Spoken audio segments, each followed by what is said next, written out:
people say that you cannot choose who to love, they usually lack two key things. The first thing they lack is the ability to define what love is for them. And the second thing is the power or the confidence to choose who they want to love. And these two key things usually form the filtering process that directs us to the specific individual that we want to be in a relationship with.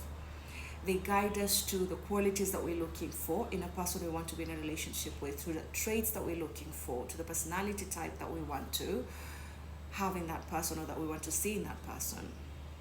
And so without this filtering process, a person gets exposed to a wide variety of possibilities, a wide range of options. And on the outside, it looks appealing that you can choose from 50 people, from 100 people.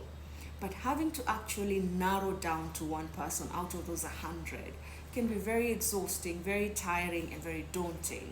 And so what is likely to happen is you're going to get tired of trying to choose. So you're going to wait to be chosen. You start becoming passive. And so the first person who shows interest in you is the person that you're going to show interest to. So the first person who's going to fall in love with you is the person that you're going to fall in love with.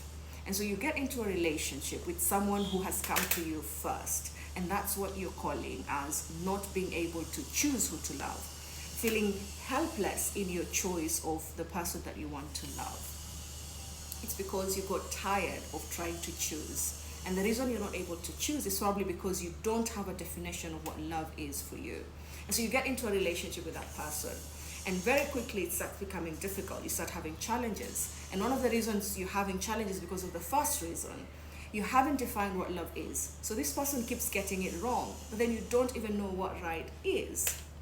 And so you stay in that relationship, even though it's difficult and painful, because the thought of having to go back to that selection pool is more daunting than having to deal with this. It's more difficult than having to deal with the person you're in a relationship with. And so you stay in a bad relationship because of that.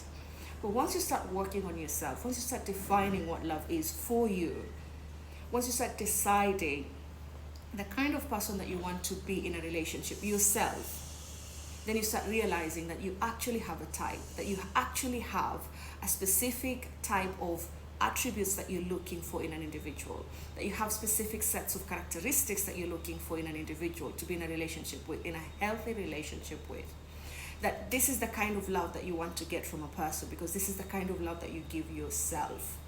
And so you start setting expectations that are healthy for you to go out and seek that partner that can actually meet those expectations.